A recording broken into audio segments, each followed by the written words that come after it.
En considérant la personne de Pierre dans les évangiles, il apparaît comme un homme impulsif, jamais neutre.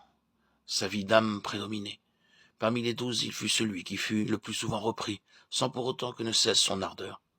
Très sûr de lui, suffisant en lui-même, il se présente comme un homme marqué par les affirmations du moi, capable des sommets comme des profondeurs.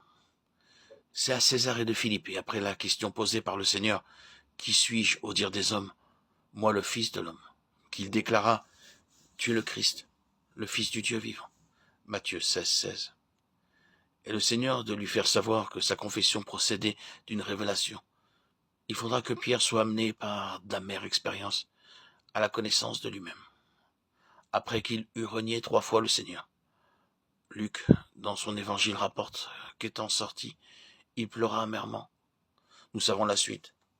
Ce sont les femmes qui rapportèrent les paroles de l'ange. Allez dire à ses disciples et à Pierre, Marc 16, 7. Le Seigneur savait combien son disciple était découragé, abattu, réfléchissant à la profondeur de sa chute. Aussi, ces paroles et à Pierre touchèrent fortement son cœur.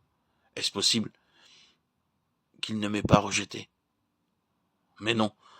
Pourquoi aurait-il dit « et à Pierre » ? Ce fut pour cet homme des moments terribles en vérité.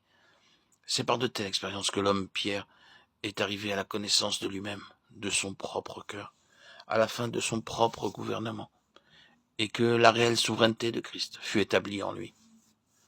Ainsi, bien que misérables en nous-mêmes, défaillants en bien des domaines, nous demeurons les objets de son amour et sa grâce. Il travaille, nous discipline, pour nous amener au constat de notre propre faillite, afin de faire de chacun de nous des princes, pour nous élever à la dignité royale, afin de régner avec lui dans son nouvel univers. C'est par les voies de Dieu que sont formés les serviteurs, ceux qui seront de quelque utilité pour lui. Et bien que nous ne comprenions pas pourquoi toutes ces situations éprouvantes et douloureuses, il sait, lui, pourquoi. Il veut que nous soyons de ceux qui chanteront le cantique de l'agneau, celui de notre histoire spirituelle, et cela pour sa seule gloire. Ainsi, bien que nous soyons des Jacob et des Pierre, Dieu veut nous avoir avec lui dans sa sainte cité. Jacob ne pouvait aller à Bethel, la maison de Dieu, avant que cette œuvre ne soit accomplie en lui. En suivant le chemin de sa vie, il est clair que son éducation n'était pas terminée avec le Jabbok. Il connut d'autres épreuves par lesquelles Dieu façonnait cette pierre, car dans sa constitution, quelque chose devait encore être mis en lumière et brisé.